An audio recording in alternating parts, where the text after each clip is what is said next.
So now we're going to look at the definite integrals. We'll get to that, but first by looking at Riemann sums, connecting this to what we were doing with area previously. So when we were doing all those area calculations and doing those limits of sums of areas of rectangles, we focused on two ideas. So we had two things that we were using in every one of those calculations. One of them was equal with subintervals. So remember, we always did delta x equals b minus a over n, so they were all the same width. And the other was we used right endpoints. So these are things a plus I delta x. So these are things that we want to now go back and question. What would be best to use in general? Well, the answer is maybe surprising. It doesn't matter. Okay, this is good news, and this is really coming out of the fact that we're using the limit process in the end, so it's going to wash out all the differences in the approaches as we move forward. So what we're going to do is define what's known as a Riemann sum, which is very much like what we were doing with a few slight modifications. So let's define the Riemann sum. Okay, so let f be defined on a closed interval AB, and let delta be a partition of AB given by, so we're going to break down AB, obviously starting at A, and that's going to be our x0, and ending with B, which is going to be our xn, and then we're just going to have breakpoints in between x1, x2, etc. Now the difference here is these don't have to be at any prescribed interval, so they don't all have to be a delta x away from each other. They can be anywhere. All right, so that means that every subinterval might be of different width. So delta xi is the width of the ith subinterval. So the idea is we might have A to B, and we may be breaking it up like one there, one there, one there, one there, one there. So they don't have to all be the same width. All right, so realize the ith subinterval is from xi minus 1 to xi. In other words, the first subinterval would go from x0 to x1, etc., etc. Okay, so now if we take ci to be any point in the ith subinterval, then the sum, so it's just like before, sum I equals 1 to n, f of ci, which is going to give the height of the rectangle, and then delta xi giving the width of that specific subinterval.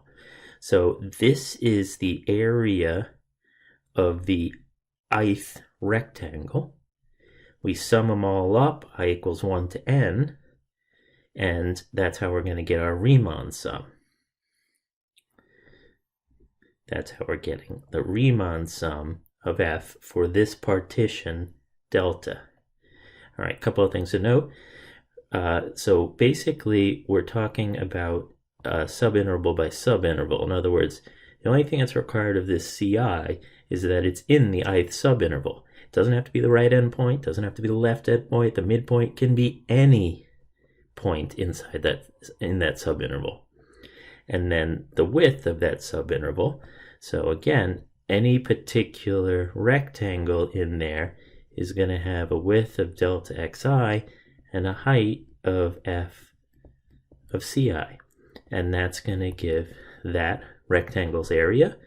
And then we sum them up over all the rectangles, and that gives us the Riemann sum for that subdivision. Okay, so What can we say about this? Well, like we just said, the subintervals are possibly of different widths, not equal as before. And the point CI is any point in the subinterval.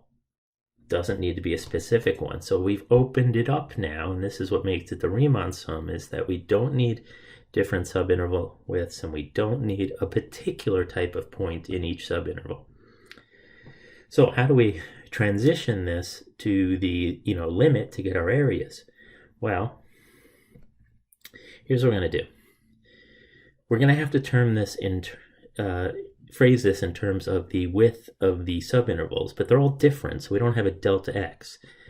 So we're going to let this symbol here, so this is really saying the norm of the partition delta. So it's a measurement. A norm is a measurement. So this measurement on the partition delta is going to be the width of the largest subinterval in the partition delta. All right? So since we have all different widths now, not one delta x, whatever the largest width is, that's what we're going to use as a measurement of the partition. So instead of taking the number of rectangles to go to infinity, we're now going to think of taking the width of the largest subinterval to go to 0. Really the same effect. The more rectangles, the smaller the widths of the rectangles. So instead of phrasing it as a number of rectangles, now we're just phrasing it as the width of the largest one. Okay, so once we do that, we get something. We get a definition of what we're going to call the definite integral. So once again, if f is defined on the closed interval AB, and the limit, so the limit as that largest subinterval goes to 0 of the Riemann sum exists, then f is integrable, can be integrated, on AB, and the limit is denoted by, so that thing that we're just talking about is denoted by this. So this area that we've been talking about is now takes the form of the definite integral. So realize it's just like the indefinite integral from before, but has an a there and a b there. So this is the definite integral of f from a to b. So what should you note? So let's look at this definite integral. This a is the lower limit of integration, and this b is the upper limit of integration. It tells us where we're starting and where we're ending. Okay. What else? In this expression, the definite integral from a to b of f(x) dx, x is called a dummy variable. Not to be mean to x, but that's just the term that it has. Now, realize that because this thing is going to come out to be an area, in other words, a value, then it doesn't really matter what variable you're in. You're not going to get functions out of this. You're not going to get x's and all of that. You're going to get a quantity, a value, corresponding to the area. So what we would get from the integral from a to b of f(x) dx is the same as if we did it in t, or if we did it in y, etc. So it's not going to matter what variable is inside. It's just really placeholder. Okay, so this is the big deal here. Let's try and make a connection between what we were doing before with the indefinite integral. So when we did an indefinite integral before, the result was a family of functions. Remember, it was all the same type of function, then plus c, to give the different constants at the end. But they were all functions. The definite integral, the integral from a to b of fx dx, is going to be a value. And we can talk about it in terms of areas, but we don't have to think of it. We can just think of it as being a value. So a value here as opposed to a family of functions. Well, one question in there was if the limit exists and therefore the function is integrable, how do we know? Well, that is a deeper question, a very deep question for analysis. We're going to take a simplified version of it.